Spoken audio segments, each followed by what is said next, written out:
Good evening. Welcome back to Base Christian History.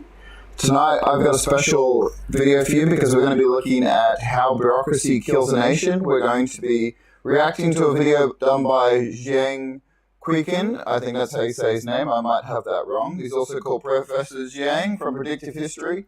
And you'll know that he has been making a lot of predictions about the Iran war and lockdowns and things like that. Before we get into that, please just remind you that part of the reason I do this video is so that do these videos online is so that I can advertise my writing. So if you look to the right of me, you'll see my current book, Like a Roaring Lion, that is has already come out. It's on Amazon. You can pick it up at amazon.com.au or amazon.com if you're overseas. You can pick it up on lockpress.com. And I'd encourage you, if you're in Australia, to pick up the Lock Press version. Also, you can pick up my writings on my blog, younggospelminister.blogspot.com, and my Substack, which is Revsmat's Writings. Check it out on Substack. The links to both of those will be in the descriptions. And after this video is done, once it's up and edited, I will put up the link to Professor Jiang's video, Secret History number 8, Death by Bureaucracy. But before we get into our reaction video tonight, I just want to pray. And then we will get into the Bible, and then we will watch the video. All right, let's pray. Lord, we thank you for your love. We thank you for your grace. We thank you for all the good things you do for us. And we pray, Lord, that as we get into this topic tonight, death by bureaucracy, you just give us wisdom to know how we can apply this to our lives, how we can think with wisdom about some of the trends and forces which are affecting our own nation and much of the Western world right now. And I pray that you would rise up strong, godly men and women who would be able to fix this crisis, and that you would raise up strong men in our nation to lead us back to righteousness. Lord, just be with us as we get into this topic tonight. In Jesus' name, amen. As I said, how bureaucracy kills a nation. Tonight we're going to be looking at that. We're going to be looking at Secret History number 8, Death by Bureaucracy. Now, I just want to read something from Isaiah 3, which I think kind of overlaps with the topic we're looking at tonight. For behold, the Lord of hosts is taking away from Jerusalem and from Judah support and supply, all support of bread and all support of water. The mighty man and the soldier, the judge and the prophet, the diviner and the elder, the captain of 50 and the mark, man of rank, the counselor and the skillful magician and the expert in charms. And I'll make boys their princes, and infants shall rule over them. And the people will oppress one another, everyone his fellow, and everyone his neighbor. The youth will be insolent to the elder, and the despised to the honorable. For a man will take hold of his brother in the house of his father, saying, you have a cloak, you shall be our leader. And this heap of ruin shall be under your rule. In that day he will speak out, saying, I will not be a healer in my house. There is neither bread nor cloaks. You shall not make me eater of my people. For Jerusalem has stumbled and Judah has fallen, because their speech and their deeds are against the Lord, defying his glorious presence. And this passage is in Isaiah chapter 1 to 3. This is in verse 3, but chapter 1 to 3 is this powerful section where God is prophesying through Isaiah about why he's bringing judgment down on the nation of Judah. And it's a really powerful 3 chapters of the Bible, which, if you read it, will sound so similar to much of our culture, much of what's happening in our nation today. But we see in history, and we see in our world today, that societies decline. And understanding the processes of how nations decline and how nations fall into disrepair is really important. So I think this video by Jiang is actually excellent. It's one of the best videos that I have seen on the internet summarizing why bureaucracy can kill a nation. So we're going to start watching it now. And as usual with our reaction videos, I'll pause as we go through and reflect on different things that he says and give my own input from a Christian and biblical perspective. I'm not sure about Professor Jiang's faith, but I do know that we have a lot to learn from him. He's got a lot of good stuff. So let's check out what he has to say. Okay, so welcome back from the break. Today I want to talk about an incident that happened in October 2015 at Yale University. What happened was this. Halloween is coming up. And on Halloween, people like to dress up silly, get drunk, have a good time. And a university department called the Intercultural Affairs Committee sent an email to students saying, it's Halloween, you guys want to have fun, that's fine. But please be sensitive about the feelings of other people. So for example, do not dress up like a panda because we have Chinese students and they might be offended if you dress up like a panda. Okay, so this email went out to all the students at Yale. And one teacher who works at a residential college called Silliman. Okay, so Yale, the university, is divided into dormitories called residential colleges. And she is the dean with her husband of this college called Silliman. And to her students, she writes an email and says that she didn't agree with the university email. She says that a university is a place for you to explore, experiment, and make mistakes. So, yes, be sensitive about the feelings of others, but we trust you to make mistakes and to recover from them, okay? So, the debate was essentially over safe space versus free space. The university said that safe space is important. We must respect the feelings of others. But the dean of Silliman, her name is Erica Christakis, she believes in the idea of free space. So a university is a place for debate, for questioning, for experimentation. And yes, feelings will be hurt. That's part of the growing up process, the intellectual process. So let me ask you a question. Do you guys agree with number one, who argues for safe space, or number two, Erica Christakis, who argues for free space? What do you think?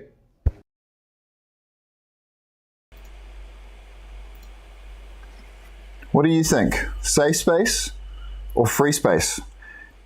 I never once, when I went to university, ever even thought of the possibility that they needed to care about my feelings or anyone's feelings.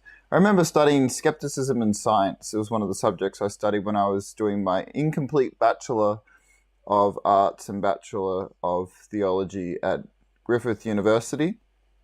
And I remember how much the lecturer mocked Christians in his lectures. He went out of his way to mock Christians. Now, I was a lapsed, backsliding Christian at the time. I was, not really practicing. I didn't really take it personally, but I just kind of thought it was kind of funny how much of a chip on his shoulder. He kind of was like that stereotypical university lecturer look with the ponytail and the radical perspective, and we got to deconstruct religion and create a rationalist edifice and stuff like that. And not once did I ever expect that I should be offended by this, or that anyone should be offended by it. It just wasn't a thing. The idea of university being a safe space was an alien thought. But let's look and see how these students here answer.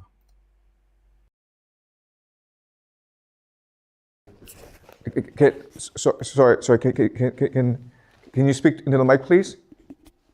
Of why? Why do you believe number one and number two is correct? Oh, because I think that university is a place that you could explore yourself, jump out of your comfort zone and try the things that you never had experienced before. Okay. Who disagrees? Who believes it's more important to respect the feelings of others? Like if the college prohibit these dressing that may be offensive to other students, it's just in the campus. If you like walk out into the society, it still will have the people like wants to dress maybe like a panda or something. So I think it's like necessary to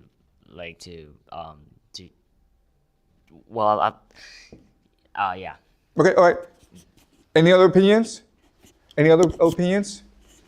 Okay, so you say respect the rules, right? I think it depends on who decided. It feels like for myself, I think free space will be more important. I need to explore what I want. But for being as a leader, being as a head of the college, I think safe space will be more important for them because they need to take in control. Okay, right. But the problem is this is a conflict, right? If the teachers care about safe space, you cannot have free space, right? So the question then is, what do you think in principle is more important? Free space or safe space? Safe space. Okay. Okay, all right, okay. So yeah, so most students believe safe space is more important.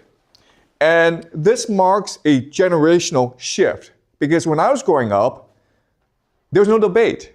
It was just assumed that free space is more important because if you're not allowed to make mistakes, if you're not allowed to explore, if you're not allowed to argue with other people, if your feelings don't get hurt. Isn't that fascinating? It's actually the students who prefer it to be a safe space. And in fact, I think he's going to show that in this video. And I remember this happening at this university years ago.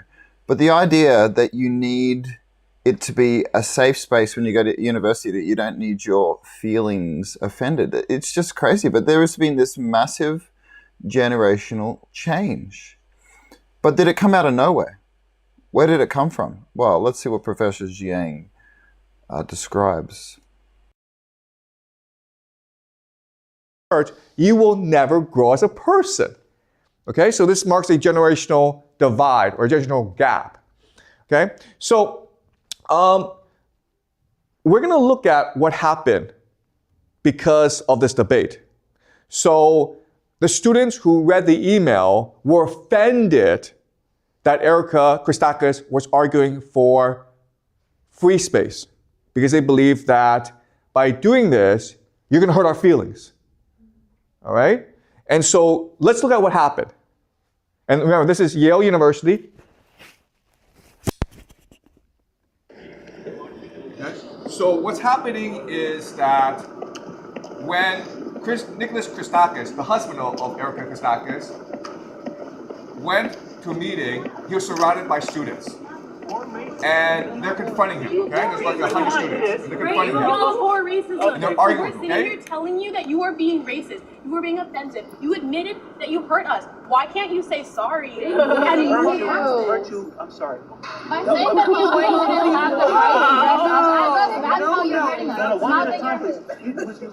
One at a time. It's very easy for any trivial world of mine to be misinterpreted. So I'm one at a time. I'm happy to speak to you as much as, well, I can't speak to you as much because I have other students that need time as well. So unfortunately, a little bit. Okay, so look, I'm not saying which side is correct. Okay, both sides have legitimate points. Both sides have problems. But you will notice that the professor, he's much older than the students. And the students are treating him, you can see their faces, right? They're treating him with some contempt. And that's not appropriate. And when I was growing up, we didn't do this. If you didn't like a professor, you thought, well, he's an asshole. But you know what? Most professors are assholes because they're professors. Okay? You did not go and like stalk the guy and complain to him. That's kind of disrespectful. Yeah, I remember having lots of disagreements with lecturers at college. I didn't finish that Bachelor of Arts and Bachelor of Theology at Griffith, but I did end up a few years later applying to do a Diploma of Theology, and then I did a Bachelor of Theology and then went on to further study from there. And from the time, I remember way back in my Bachelor, the first one, and then my later studies, I remember having disagreements with lecturers. I remember having interesting disagreements, but I don't remember ever wanting to confront them like this and be disrespectful to them. I remember being frustrated at some of the lecturers sometimes. I remember some were less reasonable than others, but they were there to teach you. We were there to learn. The idea that they had to respect our feelings is absolutely ridiculous. They were there to challenge our ideas and actually push us. But we live in a society today which is obsessed with safety. And this has not come out of nowhere. And he is going to explain where this has come from. And this is really important. So let's keep watching here. All right. So the question then is, why is this happening? So I want to show you another video.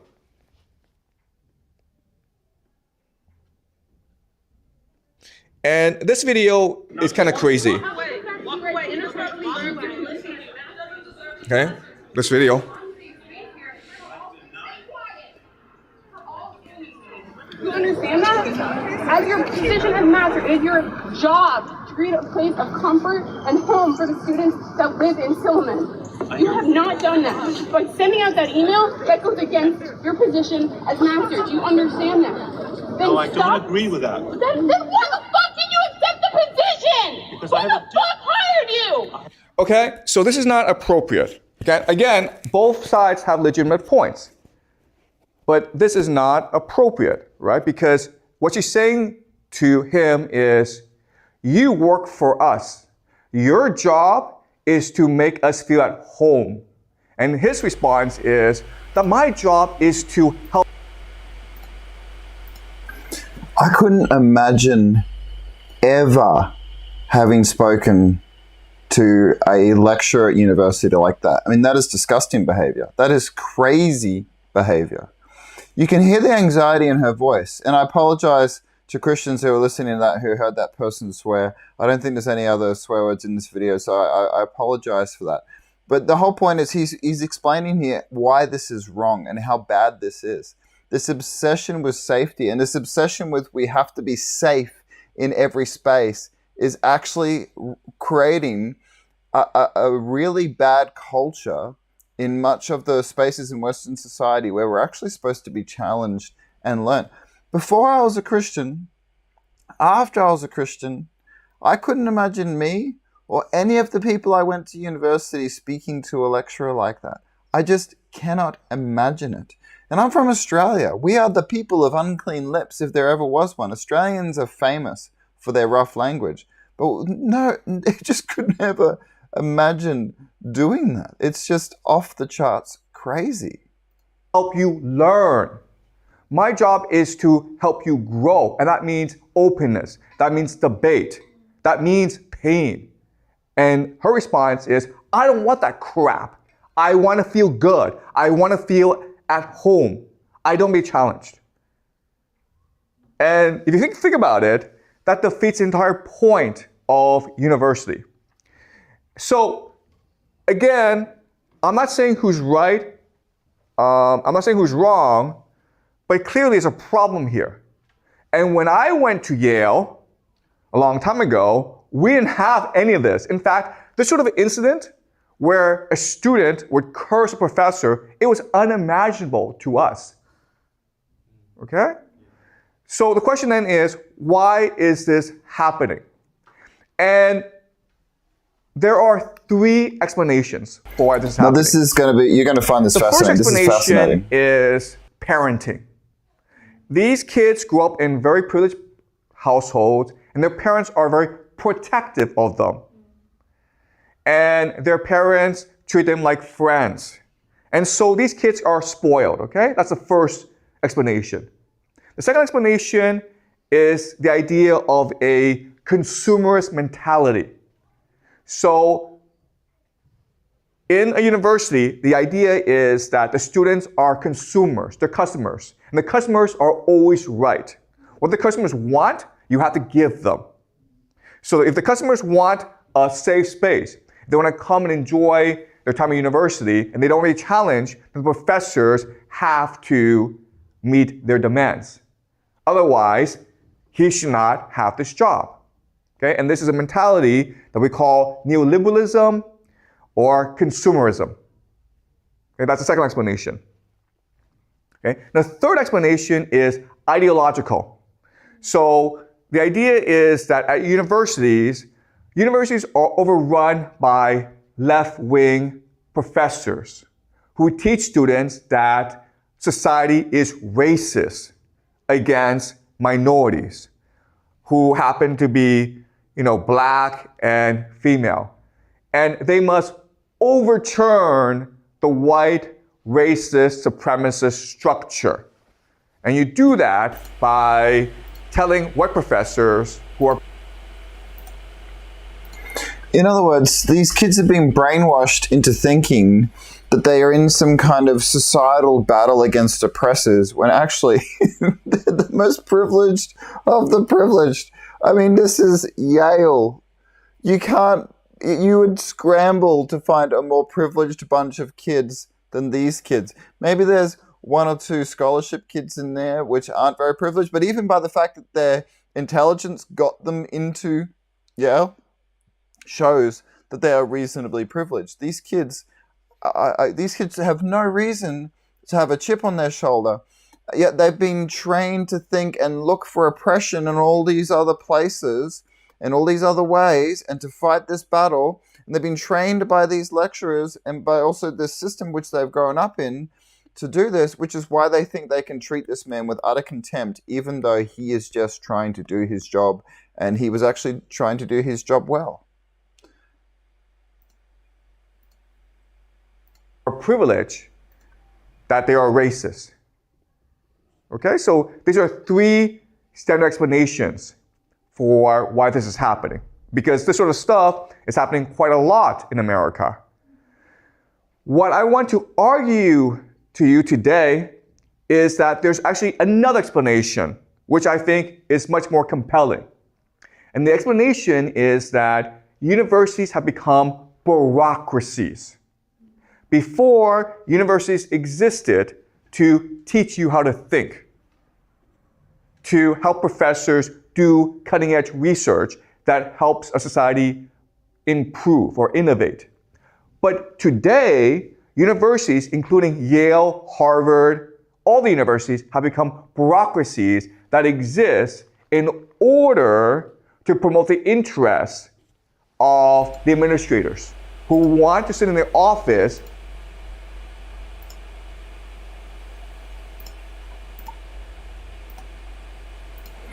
Basically, a bureaucracy is something which exists to perpetuate itself. We put in place bureaucracies in society because we're trying to aid the running of things. So, for example, a church denomination, you might have a group of independent churches which create an association, and they create a central office which provides sort of banner overhead and stuff like that to create legal and practical helps for the churches. But the problem is, once you create that bureaucracy has to then find work to do, and it then falls into the pattern of reproducing itself or perpetuating itself. And this is true in every bureaucracy. In fact, if you have a look at many government bureaucracies, they exist to do the jobs that the ministers originally, in some cases, were meant to do. You have an environmental minister, but he really just ticks off on money going to the environmental groups which do the job for him. This is very common. What happens is once that bureaucracy is kept, you've got wages involved, you've got constituencies which want that, you've got all these things in place which perpetuate it. And look what he has to say about bureaucracies here. I love this. This is a great video. Get really nice, get a really big salary and feel good about themselves. Okay? That's the argument I will make to you today. And what I will show you is that this is not just true for universities, it's true for every major organization in America and in the Western world, and arguably all around the world. Okay, that's the argument I will make to you today. Any questions before I begin? All right. Okay, so today's lecture is Death by Bureaucracy, how the idea of bureaucracy, the bureaucratic mindset, is taking over the world. All right, so let's talk about another incident at Yale. Okay, this is Yale Law School, and a student named Trevor Colbert, he sends an email. He has a party, he sends an email to all the students at Yale Law School. And there are actually not that many students at Yale Law School. There's maybe 300, okay? But all the students get it. And he says that he's gonna organize a party, and it's a trap house party. And you know, it's a bit of a joke, because trap house means actually a drug house, a place where drug dealers sell drugs. But black students, African American students, read the email and they're offended. And they're like, are you making fun of black students? So they write a letter of complaint to the deans of Yale Law School. And there are two deans who investigate, okay? Their names are Eldick and Cosgrove, okay? And they sit, and what Trevor Colbert does is he actually records the meeting, okay, secretly. So for 20 minutes they talk, and basically Colbert. This is a perfect example of how bureaucracies go wrong. And he said it was a funny email. He thought it was funny, okay? But the deans tell him, you think it's funny, but other students found it offensive, so you need to apologize. And Colbert's like, okay, well, I'll tell you what. If these students thought that what I wrote was offensive, then I will talk to them. We will talk together about why they found the email offensive. Which sounds reasonable, right? We will settle this amongst ourselves. And the dean's like, no. We want to help you guys out. We want to protect you guys. We're afraid that if you guys meet, you guys will fight even more. And Trevor Colbert's like, well, I want to hear what they think. I don't want to hear this from you. I want to hear what they think, okay? And then what happens Face is your that the accusers, deans traditional start to justice right. threaten Trevor Colbert. They basically tell him, these things amplify over time, so you must apologize right away for your sake, okay? And they tell him, listen, if you do not apologize, then this might affect your career. This might affect your social circle, okay? So they're threatening him. And what they say is, we're doing this for your sake, okay? Eric says he worries about the email affecting a student's reputation, not just here, but when you leave. You know the legal community is a small one. And he says, you know what? I will write the email for you. So he's threatening the guy's career over this. Apology for you. And Cosgrove warns that escalation is a possibility if the student doesn't apologize, okay? So this is coercion. And again, the student, it's not clear what the student did wrong. Some students found it offensive, but it's not clear what rules or laws or what regulations Trevor Colbert broke, okay? It's not clear. So why is this happening, okay? My argument to you is that it's happening because these guys, Cosgrove and Eldick, they need things to do. Because being a dean of a university, it's not a real job. Right? There are professors who teach, there are researchers who do research, but they need something to do. Now that, in and of itself, and he's going to justify this, he's going to explain this, this explains why bureaucracy causes so much problems.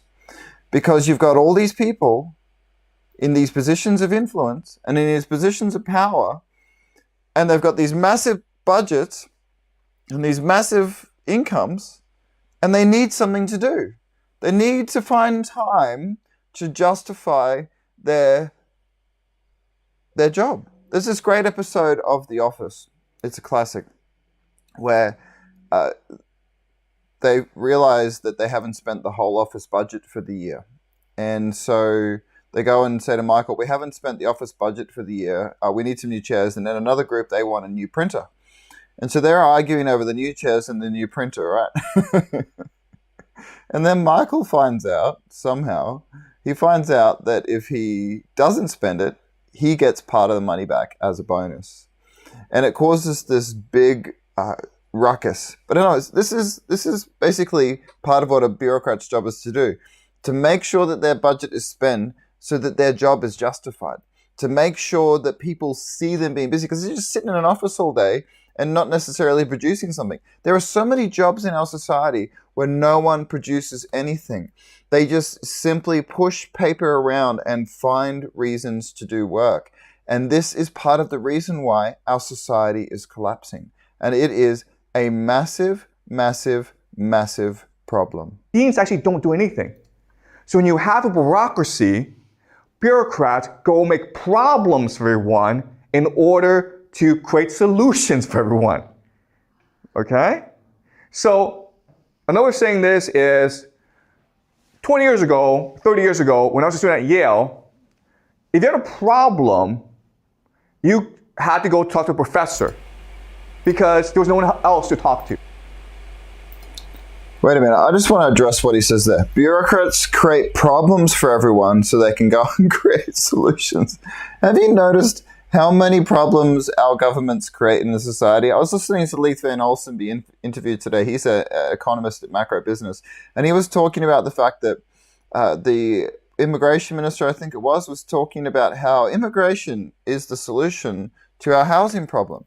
And he pointed out that 25% of builders in our society were born overseas. Yes, but something like 31% of people in our society were born overseas. In other words, the point is, there's a smaller segment of the immigrant community who are builders than the immigrant community themselves representative. In other words, they are underrepresented in the building industry, which means they're adding to the housing shortage, not solving the housing shortage.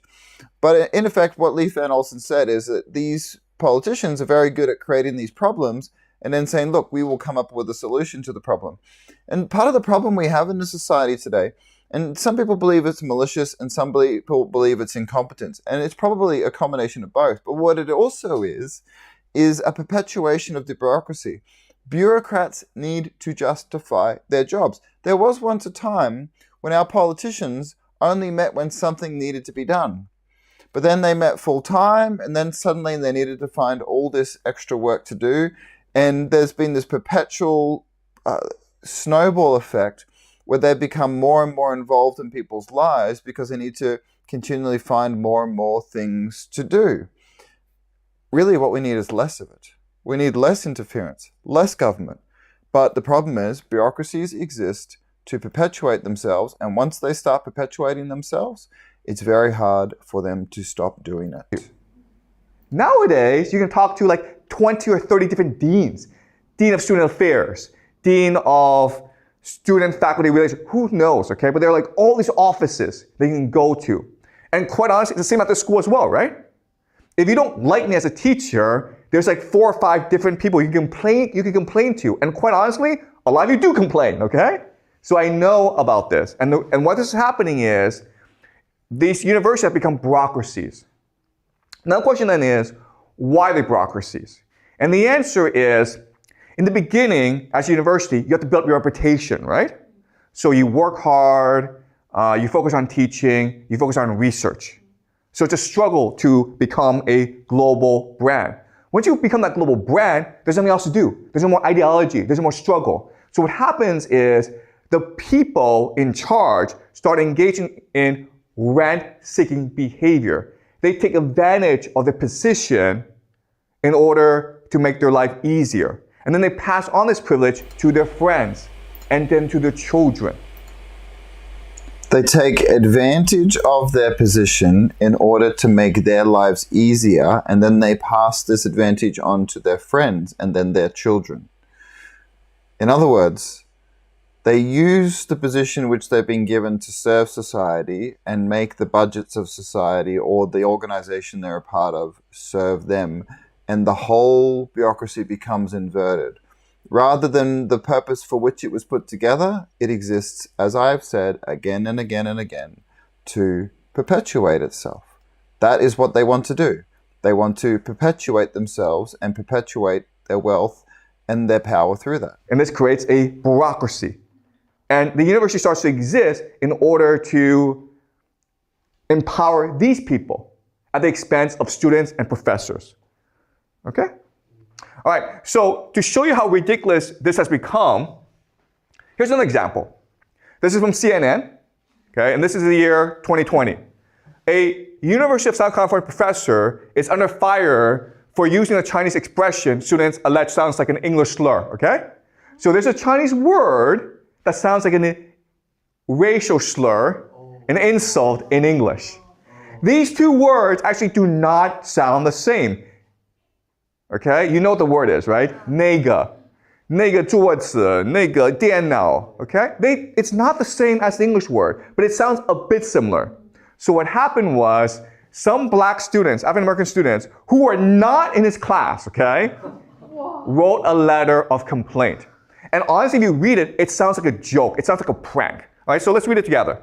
Okay, so this is Professor Greg Patton, and he's just teaching communication Chinese. He's just teaching Chinese to his students on how to communicate in China when you do business, okay? And he says, look, 那个, it's just a filler. It doesn't really mean anything. And he says it a few times. But there's no bad intention in what he's saying, right? I mean, he's just pointing out a fact. So what these students write is, this phrase, clearly and precisely before instruction, is always identified as a phonetic homonym in a racial derogatory term and should be carefully used, especially in the context of speaking Chinese within the social context of the United States. Okay? So this is a ridiculous idea. And honestly, it sounds like a joke, okay? It just sounds like these students are playing a joke. And the administration just ignore this, right? Guess what happens? The dean, okay, the head of the business school, announced that a different professor would take over teaching Patton's class. He fired Patton. And then he said, Professor Patton repeated several times a Chinese word that sounds very similar to a vile racial slur in English. Understandably, this caused great pain and upset among students, and for that I am deeply sorry. It is simply unacceptable for faculty to use words in class that can marginalize, hurt, and harm the psychological safety of our students. We must and we will do better. Okay? He's being retarded. Now, this might sound ridiculous because he didn't actually say the offensive word, right? It might sound ridiculous, but this is actually starting to happen in our own country. They're now not just starting to outlaw or to punish people for saying things which are offensive. They're starting to punish people for saying things which might be able to be interpreted as offensive. This is what happens in death by bureaucracy. A is determined to be bad. A is determined to be evil. A is determined to be harmful. B. Some people consider B to be the same as A. Others consider B to be more like C, which has nothing to do with A. However, if the voices who are claiming that B is similar to A are loud enough, then B becomes offensive and illegal or punished.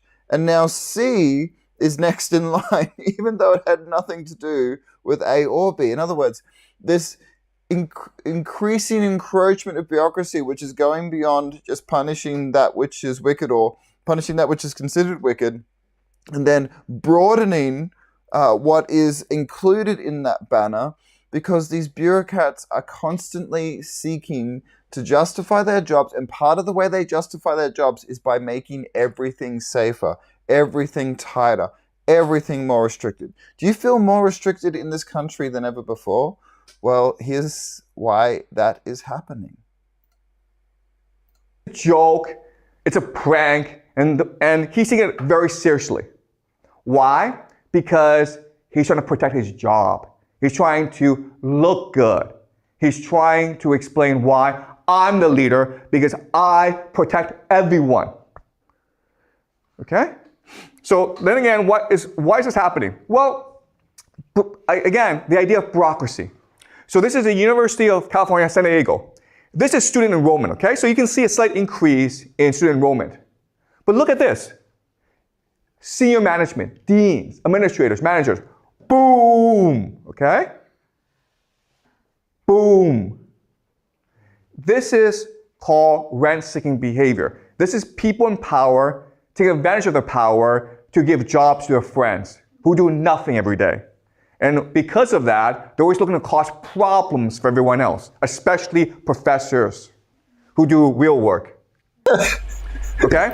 So let's just... In other words, the people who do the least actual amount of productive work, like the professors who are actually teaching kids.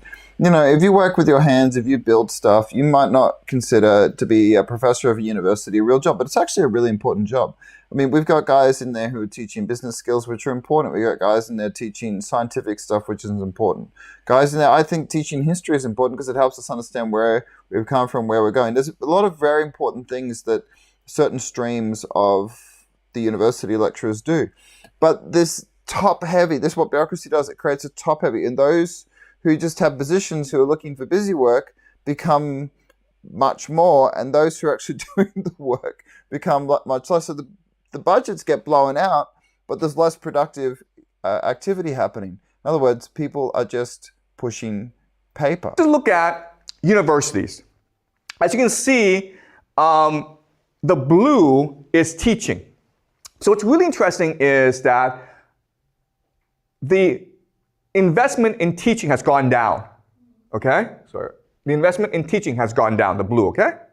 But look at this. The red is administration. So over the past, from 1980 to today, over the past 40 years, universities have put less money into both administration as well as maintenance, but have put more money into administration, into bureaucracy. Okay, this is where your money is going, guys. All right, so this is Illinois. You see a massive surge in managers. At the same time, the students, student enrollment is going down. It went down 3%. All right, so this is a paper written about the Swedish education system, the higher education system, okay? It's no different anywhere else. All right, so the argument is that bureaucracy is ballooning in Swedish higher education. So let's look at some interesting statistics. All right, so what's happening is that this chart tells you that teachers are teaching more and more students, okay? Teachers are teaching more and more students, but administrators are managing less and less students. And the reason why is teachers are fewer and fewer, but managers are more and more. That makes no sense. Okay? It makes zero sense. But that's just what happens in every bureaucracy. So you can see that teachers and researchers, it's pretty flat. Okay? It hasn't really expanded that much. But secretaries, people who do real work, it's going down. But managers are going up. Okay, so if the university is facing problems, the first thing you should cut are the people who do no work, right? But it's the opposite. People who do no work, the managers, keep their jobs, and in fact, they pay themselves more. And the professors and the maintenance and the secretaries lose their jobs to cut costs. Okay, this is how much they're paid. As you can see, over the same time period, secretaries are getting paid less and less, teachers are getting paid less and less. Wow. But look at this. Managers are getting paid more and more. That's crazy. Look at the difference. These are the different departments, okay, of a university. So as you can see, okay, the jobs, the departments that do real work, IT, HR, they're going down, but management is going up. All right, so the people who do absolutely no work, their jobs keep on going up, and they get paid more and more. Have you wondered why government budgets in our nation keep getting bigger and bigger? I mean, the Australian federal government is at the moment discussing new taxes, so like capital gains taxes and other taxes. In fact, they want to increase taxes, even though the amount of tax they're already bringing in is bigger than ever before, because their budgets are ballooning. That you go for a drive more than 10 minutes anywhere, and you're going to find pothole after pothole after pothole and a degrading road network. And this isn't just in like poor suburbs. This is in well-off suburbs as well. Have you noticed this? Have you noticed how many services in my local area? We have this local area. There's a this transfer station, and they're getting rid of our ability to take rubbish there. They're getting rid of our ability to take rubbish there. Why? Well, they just want us to go up the road to a bigger one because it's cheaper for them. But they're getting more rates than ever before. House prices have gone up massively. Land prices have gone up massively. And councils are raking in more money than ever before, yet their budgets are out of balance. Why? It's because this is happening. It's because the managerial class is becoming top-heavy, and they take massive cuts out of the budget, and the actual money going into providing services is not going up in anywhere near the same amounts. That's what's happening. What he's describing here is what is happening. As I said, the problem with bureaucracy is not only do managers do nothing every day, but they expect others to do more work. Okay? So professors, researchers, teachers, they're doing more work because the managers are giving them more paperwork to do. Okay? Like evaluations and all that. So professors spend now almost 20% of their workday on paperwork. given to them by managers. And this paperwork is not necessary. It's just given to them to justify the jobs of the managers, okay? This is America. We go back to America. And as you can see, this is a university called Gallaudet. And as you can see, over a 20-year period, the blue are the salaries of professors. And it's pretty stable, okay? You went from 72 to 86, not a huge increase. But look, for managers, okay? The president, it doubled. Look at that. From 141 to 280. Wow. It doubled. Right now, the salaries are over 3 times as much as faculty. Do you feel like the rich are getting richer and the poor are getting poorer and things are becoming more and more out of balance? Have you felt that way? That's because that's what's happening. And I know he's looking at US data and Northern European data, but we're seeing the same thing happening in our own country. We are seeing the same thing happening. Wealth is concentrating at the top, and a bureaucracy is one way you can do that. Bureaucrats hold all the power in their administrative capacity. So whether it's a university, whether it's a government agency, whether it's a bureaucratically heavy business with a big top-end office, until there's a big downturn and that business declines, they can just continue making themselves wealthier, more powerful. It's this great English show, which I grew up watching, called Yes Minister and Yes Prime Minister. The first few seasons or first episodes are called Yes Minister. And it's all about this gung-ho new minister who comes into power in Parliament, and he's just ready to make changes, ready to make cuts, and he encounters the bureaucracy and finds out how things really work. I highly recommend you watch that, because it is a brilliant, brilliant illustration of how bureaucracies perpetuate themselves, because that is what they exist to do.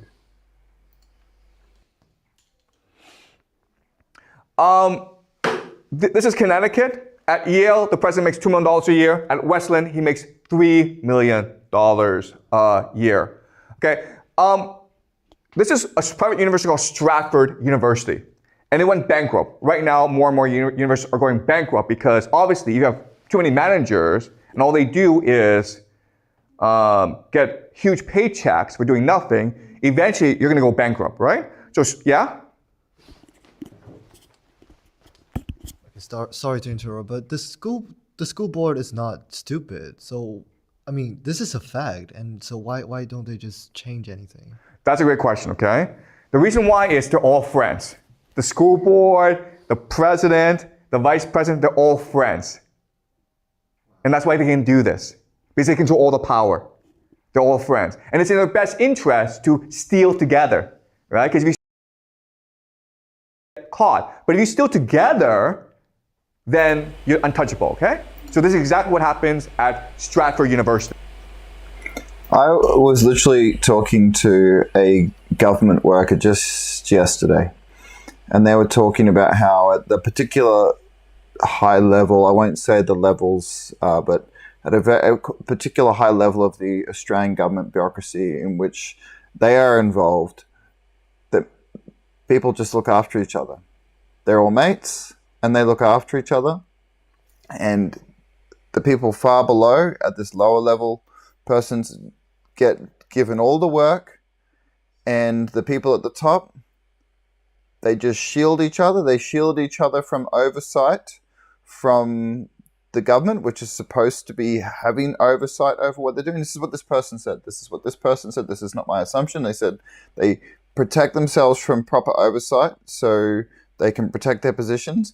And they protect themselves and shield themselves from complaints coming below, and they all look out for each other. That is exactly what Professor Jiang has just said bureaucracies do. That is exactly what someone told me yesterday who works in a bureaucracy says happens. The university goes bankrupt. And that's in Australia. And because the president and the vice president are stealing from the university, stealing because they are not only collecting huge paychecks, but they're also expensing everything to the university. So for example, they buy a car or they have a gym membership, they charge the university. And if the university can't pay for it, what they do is they lend money to the university. Okay? All right? So Schultz is the president. He lists himself and his wife as the biggest creditors, claiming that the university owes the couple $2.5 million for 8 promissory notes. Okay? So the university could not pay their cars or their house mortgages, and they say, Oh my goodness. the Schultz are like, don't worry about it. We'll lend you the money. And then when the university went bankrupt, it was like, okay, now you have to pay me back. All right? So again, how were they able to do this? Because the filings also shed light on payments to university insiders in its final year of operation. The college paid out of over $30,000 in stipends to 7 trustees. So the people at the top were getting paid off, even as the university was going bankrupt. Though the filing doesn't differentiate which expenses were Richard's and which were Mary Ann's, the filings for 2020 alone showed over $18,000 in lease and insurance payments for the Schultz cars, okay? So they had cars and they were making the university pay for these cars. Where's all the money Over going? $4.7 This is million explaining in what loan happens payments in bureaucracies. and collateral returned to Eagle Bank on behalf of the Schultz, okay? So they're also making the university pay for their houses as well. And then you're like, how can they do this? Wow. Well, Isn't the this answer is crazy? because in America, the rich always wins in the court system. So whoever is able to hire the best lawyers always wins out. And they have a lot of money. The university is bankrupt. They don't have a lot of money. So they will win out. Okay? So I point this out because this... Now, our system may not be as far down that road as the American system, but it is true to a degree in this country as well. If you can pay for the best lawyers, you can get away with things. But he's talking about a specific case here where a university was taken advantage of by the administrators. They knew it was sending the university bankrupt, but all they cared about was getting their cut before the thing went bankrupt. Now, I want you to just think now about what's happening with government bureaucracies. Massive budgets, massive amounts of money. Nobody knows when it's going to collapse, but eventually all the credit cards come due. But until that time, what are people doing? They're finding ways that they can profit as much as they can. And who pays for it? The taxpayer pays for it. The people who pay their taxes pay for it. This is what's going to happen to many universities over the next 5-10 years in America. Because you have a system where you have the managers at the top, they are all best friends, they're all stealing from the university together. And eventually the university will go bankrupt. So that's America. Okay, but it's not just the universities, it's every bureaucracy, it's every organization is happening like this. So you look at Canada. In Canada, you can see a rise of 9% in the population. But look at the government, okay? It's went up by 26%. Now, if you think it's bad in Canada, I saw someone the other day, and I'll look this up in a second, but apparently Australia has the biggest bureaucracy per capita of any country in the world. So if you think it's bad in Canada, it's worse here. According to something that I read the other day, we have one of the worst bureaucracies in the world. And basically, we're living in a false economy here in Australia. If you look at GDP, our gross domestic product, it keeps going up each year. They talk about the fact that Australia hasn't really had a true recession for a long time now. But really what's going on is that there's a Ponzi scheme going in. They're bringing more people in, and the more people they bring in, the more they have to bring in to keep the Ponzi scheme going. That's one of the reasons why Australia has the highest rate of immigration in the world, because they're trying to keep the government bureaucracy Ponzi scheme going. And there's been so many new jobs which have been given out in recent years have actually been government jobs. And to fund those government jobs, they have to keep growing the tax base, and they can't grow up through productivity because productivity is way down in our nation. As far as making actual products, wages are up all over the place. Everything costs a fortune. And this is going to come crashing down at some point. I'm not going to predict when, because it should have come down by now, but it will. It will come crashing down. And part of the reason it will come crashing down is the higher the top end gets, the bureaucracy gets, the more weight it puts on the stems which support it. The stems which support it, what is that? That's the citizens' money. That's the money which is made by the few bits of the government which actually produce money, and also the debt which is coming in. Eventually that gets too heavy and the stems beneath it crack and collapse and everything falls down. And that is what we are experiencing in this country as we speak. This growing in bureaucracy. America, you can see a sharp decline in manufacturing jobs starting in about the 1980s because these jobs are being offshored to China. But at the same time, you see this steady increase in government jobs. Okay? So people in America are doing less real work, and more people are becoming bureaucrats. Okay. So as you can see, the growth in the government is usually in management, okay? People who will work, no, it's pretty flat. But look at the managers, look at the administrators, okay? They're going way up, and it's a pretty steady increase. All right, so how do we know the government doesn't really do anything? Okay, so there's a study that shows us that it's looking at rules, okay? So rules help society be more efficient. So as you can see, the number of rules have gone down actually. The number of significant rules that actually impact you day to day have gone way down.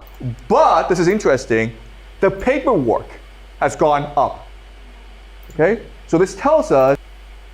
All right, so I said I would look this up because I just want to show you this. But so you know I'm not making this up. So Australia versus Canada, a direct comparison that exposes the gap. So Australia has more per capita bureaucrats. Australia has a population of about 27 million. This article was written in February 2026. Canada, a population of 40 million, but very similar federal structure. We're both former English colonies, very similar parliament structure, very similar bureaucratic structure. Public sector size. Australia has more public servants per capita. Canada has fewer despite a larger population and more remote communities. So accountability systems. Canada has stronger whistleblower protections, a more powerful Auditor General, a functioning culture of ministerial responsibility, transparent federal procurement, faster digital service delivery, immigration, tax, health, data. Australia, more bureaucrats, more agencies, more duplication, more inquiries, fewer consequence. Canada proves the point. It is not the size of the bureaucracy, it's the standards, real-world examples of Australia's bureaucracy failing despite its size. So Australia has, so then the article goes into showing how ineffective and how many mistakes the Australian bureaucracy has made, and it goes into things like robo-debt and other issues like that. But the point is, Australia is a very top-heavy country. And part of the reason this... part of the way that they're basically seeking to hold this up and, you know, hold up the fact that we give out massive amounts of government money into the population. I think something, I remember seeing, like it was over 50-60% of Australians pay net zero tax because they get more money back than they pay in tax. It's phenomenal. And part of the reason this is because of the very trends that Professor Jiang is describing in this video. It's one of the reasons I wanted to watch this. I want you to see what happens to societies to become top-heavy and what happens to organizations to become top-heavy, so you can start preparing and start really wrestling with how we're going to fix this. The managers, the administrators in the federal government of the United States, they don't do anything but produce paperwork that's meaningless. That has actually no impact on the lives of ordinary people. Okay? Okay, let's look at the military. So everyone believes that America has the world's greatest military because it spends the most on the military and has all these high-tech weapons, right? The problem This is fascinating. is the bureaucracy in the military right now. So you see what's happening is an increase in management because the ratio of manager, officer to soldier is going down. Okay, so you have more officers and less soldiers. That's a problem when you're fighting a war. All right, so in the Civil War, and this is the 1860s, you had one officer for every 14 soldiers.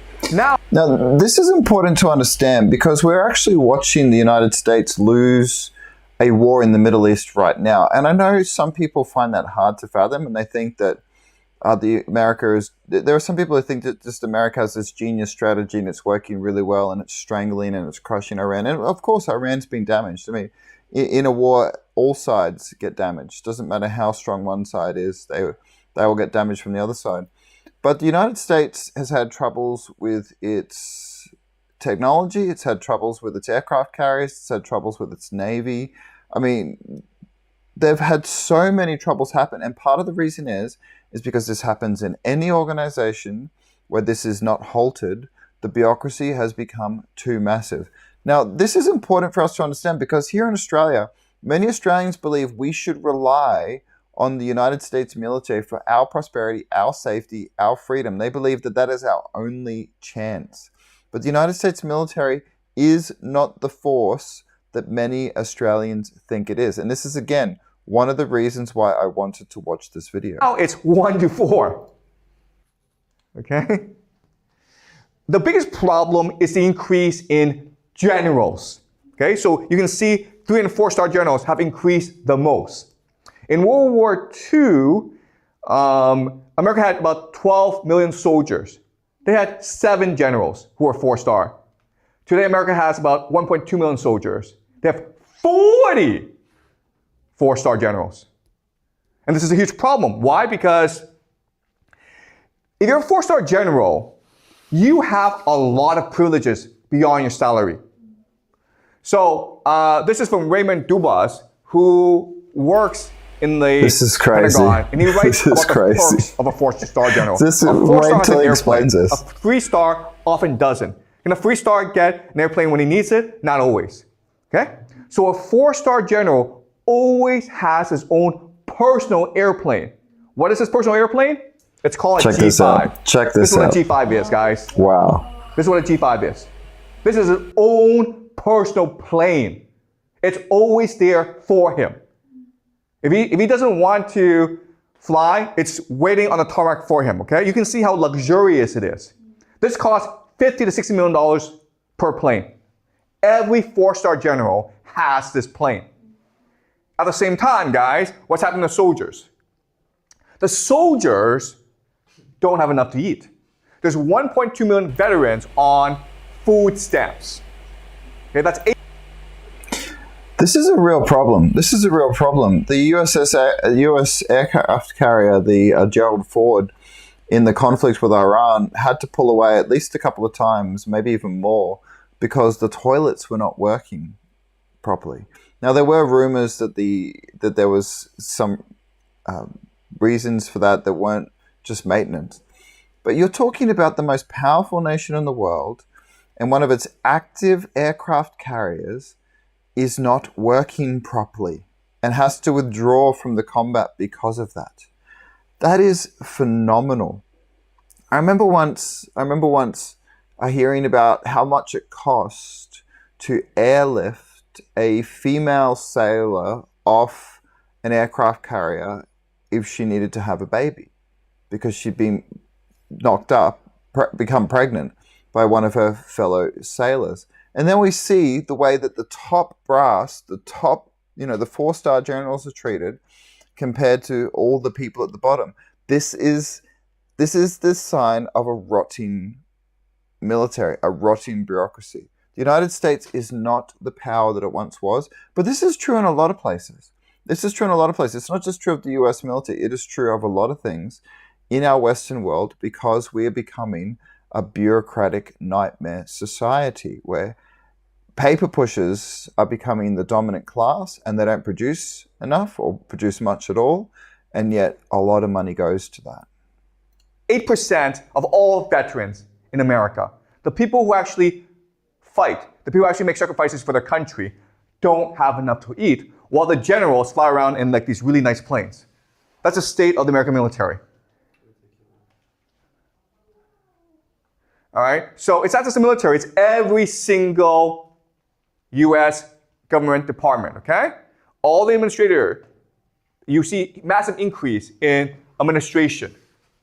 All right, so people who do real work, okay, is in the red. People who do absolutely no work is in the blue, okay? So people who do science, math, engineering, 621. People who do administration, 1782. So in every federal bureaucracy, you have bloat. You have managers who do nothing, and you have very few people who do the actual real work. It's and guess who gets for paid every more? single federal organization in America.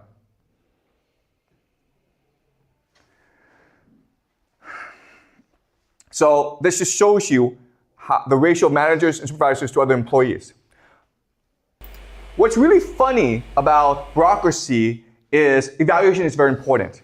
Who does the evaluation? Managers do the evaluation. So at the end of the year, they do performance I'll just review, watch and what this happens this little bit here, and then we'll bring this video to a close tonight, because we don't need to watch all of it. You can watch the rest of it on your own time. They then look at other people who do the real work and says, you guys can do better, okay? So outstanding is the highest performance review for the government, right? 64% got outstanding, okay? Managers who do nothing every day. 47% got outstanding for every other job. All right? So it's a rigged game. Same thing with hospitals. The brown is the growth in doctors. You can see it's pretty steady. But look at the administrators. Okay? The yellow are the administrators. It's blowing up, okay? Now, this one's personal for me. Look at that difference. Look at the yellow in the administrators, and look at the brown down the bottom is physicians. That is insane. We're seeing the same sort of thing here in Australia. If you have an emergency anytime at the moment in the Australian hospital system, if it's not serious enough in their eyes, you could be waiting a long time. My own mother-in-law, she broke her leg really badly. She's not young. She needed care straight away. She had to wait a ridiculous amount of time for an ambulance. Why? Because the amount of money which is going to administrator positions as opposed to actual on-the-ground staff. This is a serious problem. And it is such a problem. There was years ago, a government got voted in Queensland and Australia and they promised to solve this. And they cut massive amounts of public sector workers to try and get rid of this administrator class and spread more money into services. And when the next election came down, there was a rebellion in the state so large because people reacted and overreacted against their cuts. Their cuts were necessary.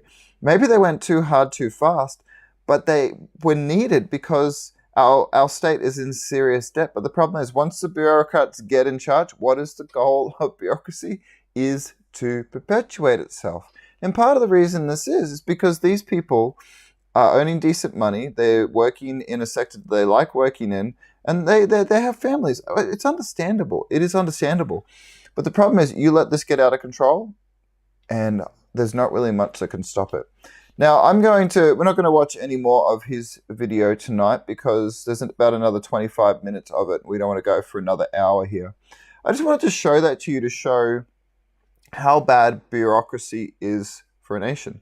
Death by bureaucracy. In every single ancient civilization, one of the things which has caused civilizations to collapse, whether it's ancient Egypt, ancient Greece, ancient Rome, is increase in bureaucracy, because what happens is, as the bureaucracy increases, it moves people away from the areas of society which produce things and puts them into areas of society which makes rules which limits those who produce things. Which is why it's really hard in Australia to get a business up and running, but it's really easy to get yourself a decent career as a government worker. And that's what more and more people are doing, because they see that that is a much more stable way to have a good lifestyle. And so as that increases, the problem both escalates and perpetuates itself. It is a real and serious problem. But thank you for watching tonight. I hope this video has been helpful to you. I will encourage you to share this with other people. Share, show it around, explain to people that we actually need to start to address this in our nation. Otherwise, we're going to face real problems really soon. We at the moment have a government in place which is not known for cutting stuff, although they have promised some cuts, but it's very minor stuff compared to what is necessary. But this is a factor in the fall of every civilization in history. One of my favorite books, 1177 BC, the year that civilization fell, which is all about the Bronze Age civilization collapsing in the 12th century BC, explains this happening thousands of years ago. You think of this as a modern problem. It's not. It is a human problem. We create systems which then exist to perpetuate themselves, and they forget the original purpose for which they were created. It can happen to churches, it can happen to businesses, it happens to governments, it happens to any human institution. And then you throw in convergence, progressive takeover, and it becomes even worse. Anyway, thank you for jumping in and watching this tonight. As I said, please share this video. Check out my book, Like a Roaring Lion. I've got it here. You can check out my older book, Defending Conscience. Both of these are on Amazon. You can check them out. You can get them on Kindle, or you can order a physical copy through Amazon. If you're in Australia, go to lockpress.com and buy the book direct. Check out my blog, younggospelminister.blogspot.com, and my Substack, Rev Matt's Writings on Substack. But before we finish off, how about we pray? Lord, I just thank you that we could get into this tonight. I just pray this video would be helpful and informative for people to understand the problems which are happening in our modern society and how this is crushing things. And Lord, I just pray that you would raise up men to be leaders in our churches, in our homes, in our nation, which can turn this around. Lord, I just pray for that. I pray for that. I pray that we would not go through the same series of decline in our day that other nations have gone through, but that this would be addressed and fixed. We pray for your mercy on this nation. In Jesus' name, amen. All right. Catch you later. I'll see you next time.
cannot stand in your sight. You hate all who deal in lies and blood. The boastful and deceitful you will strike. Lead me, O Lord, in your righteousness. Make straight your way before my feet. Cover me with favor, surround me with love. For you are my refuge, my shield, my